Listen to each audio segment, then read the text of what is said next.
자, 이 시간은 국토의 계획 및 이용에 관한 법률의 마지막 파트입니다. 이용 개발 파트에 개발 밀도 관리구역, 기반설 부담구역 들어갈게요. 자, 다시 이제 전체 줄거리 딱 한번 정리할 시점입니다. 끝나니까 국토계획법이 다 끝나거든요. 전국 토지에 대해서 계획을 수립하고 이용하는 법률입니다. 계획 파트에서 제일 먼저 공부한 게 국가계획을 공부했습니다. 요거 국토교통부 장관이 수립했습니다. 그 다음에 2개 이상의 도시, 광역도시계획, 광역계획권의 장기 발전 방향을 제시하더라. 도시군 기본계획, 도시 하나의 특성 파악해서 방향 제시하더라. 그걸 하나하나 구체화시키더라. 도시군 관리계획 이렇게 했죠. 우리 공법은 갑지라는 법에 국가가 국민에게 상하 수직관계라 위계질서를 잡습니다. 맨 위에 누가 있고? 국가계획, 그 다음에 광역도시계획 첫째, 도시군 기본계획 둘째, 도시군 관리계획 셋째. 둘째와 셋째를 합해서 이름을 도시군계획하고 지었던 것도 확인하시고, 공통된 단어 가지고. 상위계획은 하위계획 수립의 지침이 되고, 하위계획들은 상위계획에 부합해야 되고, 서로 싸우면 국가계획이 우선하는 거고.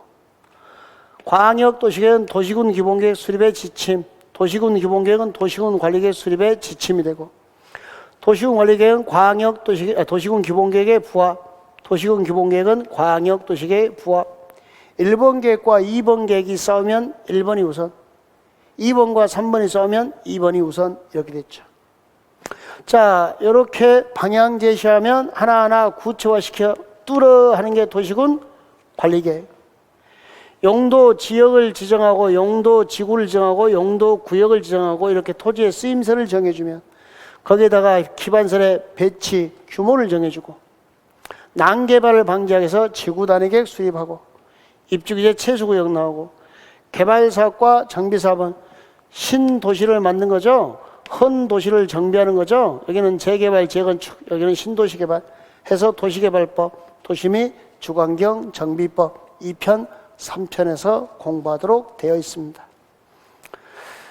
자, 도로라는 기반설을 도시군 관리계로 정하면 도시군계획 시설, 이걸 설치하는 사업을 도시군계획 시설 사업, 이 땅을 도시군계획 시설 부지, 여기서 매수 청구가 출제 포인트였던 거 기억나시죠? 10년 미집행 도시군계획 시설 부지에서 매수 청구. 여기까지 해서 계획 파트를 공부했던 겁니다. 그리고 나서 이제 이용 개발 파트, 개발행위 허가를 내주다 보니까 공지가 없어서 기반설 부족이 예상되고 설치가 곤란하니까 작게 지어라, 개발 밀도 관리구역. 허가를 내주면서 개발 밀도 관리구역 외의지에서 규제가 완화되고 풀리니까, 자, 허가를 내주면서 기반시설을 설치하는 부담을 져라. 못해? 그럼 뭐 해라? 돈 내라. 돈을 걷었으면 기반설 설치하는 계획을 몇 년에 수립? 1년. 그렇지 않으면 1년 되면 무슨 날? 다음날 해제. 이렇게 되는 거.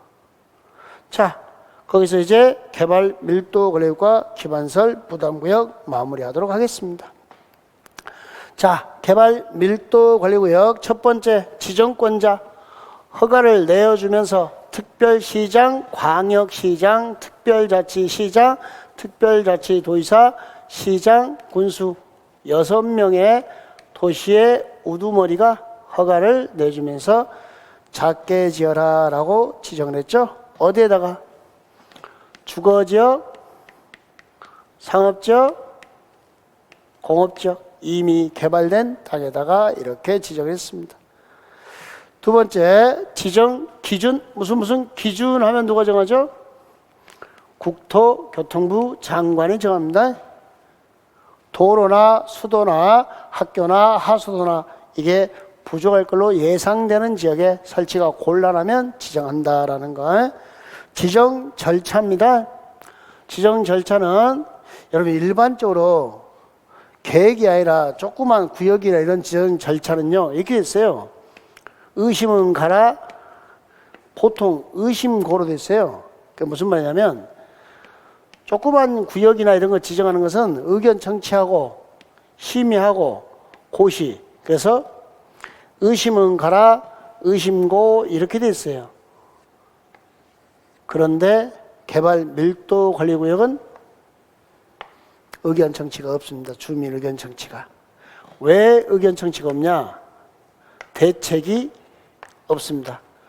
공지가 없으니까 대책이 없어요. 여러분의 의견을 청취해도 여러분이 필요한 도로를 만들어줄 수가 없다는 거죠. 그래서 의견 청취가 없다라는 거 좀 과격하게 표현할 때 우리는 여기를 시장님이 우리 이야기 안 듣고 쌩까 그래요. 그래서 국토의 계획 및 이용에 관한 법령상 의견 청취가 없는 것 찾아라. 1, 2, 3, 4, 5 답은 100% 개발 밀도 관리 구역입니다.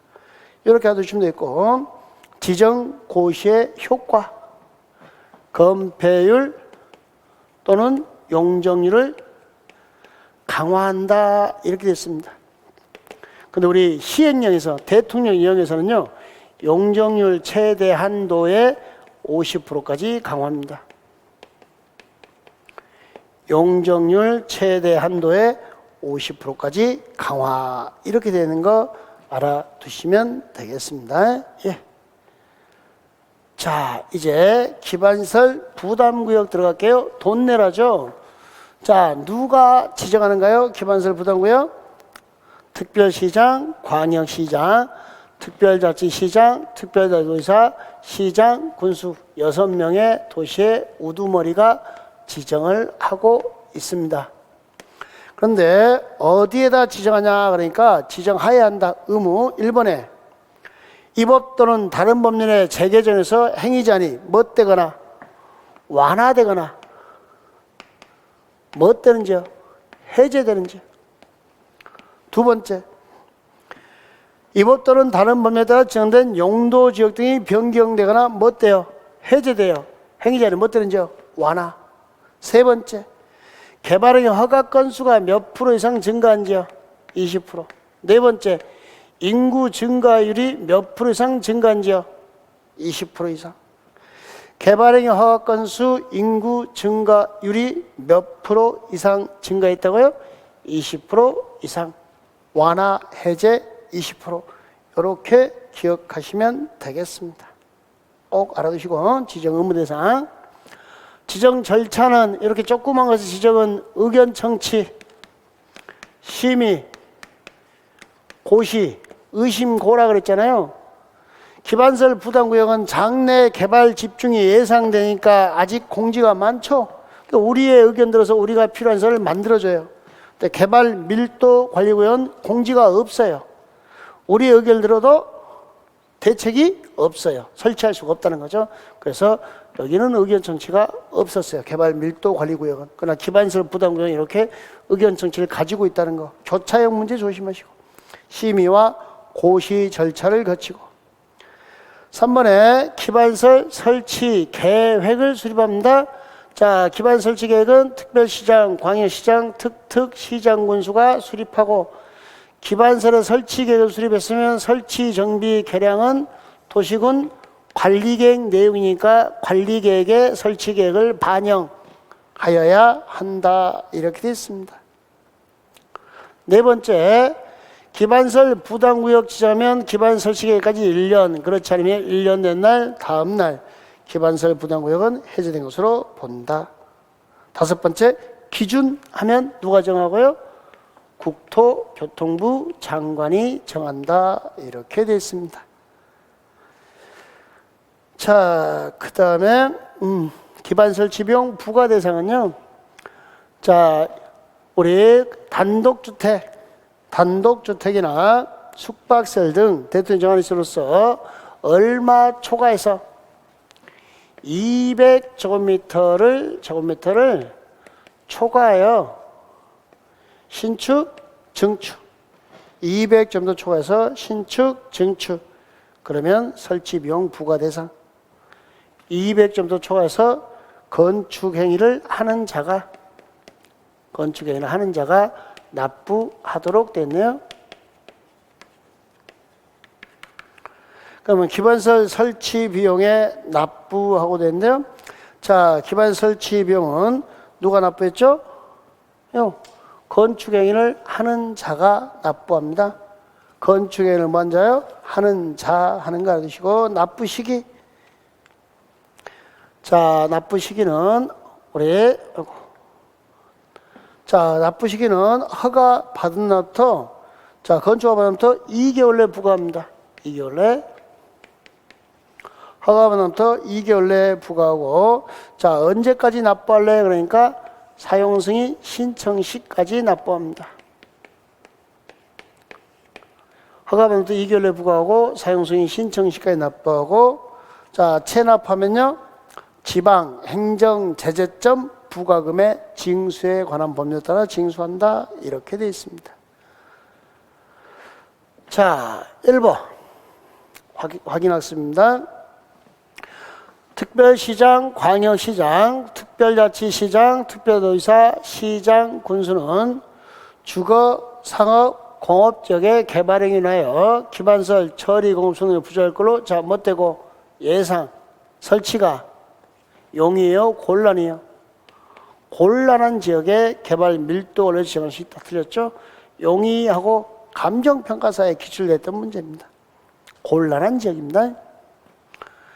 개발 밀도 관리에서는 대통령이 정하는 범위에서 해당 용도 지역의 정들은 검폐율 또는 용적률을 완화해서 적용했나요? 강화해서 적용했나요? 강화. 그래서 뭐라 했죠? 개발mil도는 작게 지어라. 내가 기분이 나빠지면 강화, 기분이 좋아지면 완화. 작게 지으라니까 강화, 나빠진 거죠. 자, 기반설 부담구역과 개발 밀도 관리구역은 중첩 지정할 수가 없죠. 왜 그러냐면 이놈 외의 지역이잖아요. 외의 지역. 자, 여기는 강화, 여기는 곤란 이렇게 되는 거죠. 예. 자, 대학은 기반설 부담구역 설치 대상 기반설이다 아니다? 아니죠. 아니 집을 짓다 건축한다니까 허가내줘. 야, 대학 만들어서 너 사립대 총장해? 이건 말이 안 되잖아요. 고등교육법에 따른 학교, 대학은 설치 대상이 아니다라는 거 알으시고. 기반설 설치 비용은요, 참 법 친절하죠. 현금, 신용카드, 직불카드 납부를 원칙으로 합니다. 카드로 납부하는 원칙으로 합니다. 그런데 부과대상 토지 및 이와 비슷한 토지로 납부를 인정할 수 있다. 물납을 할 수도 있다. 있답니다. 있다. 이렇게. 없다가 아니고. 기반설 부담구역 지정 고시로부터 1년이 되는 날까지 기반 설치에 수립하지 않으면 그 1년 되는 날에 무슨 날? 다음 날 기반설 부담구역 지정은 해제된 것으로 본다. 됐네요. 1년 되는 날, 1년 내 기반 설치에 수립하랍니다. 그렇지 않으면 1년 되는 날에 무슨 날? 다음 날 해제된 것으로 본다. 3년이 아니고요. 자, 여기까지가 우리가 국토의 계획 및 이용에 관한 법률 전체 줄거리를 잡았습니다. 그럼 이제 잠시 쉬었다가 도시개발법 연계성을 또 보여주도록 하겠습니다. 예, 수고하셨습니다.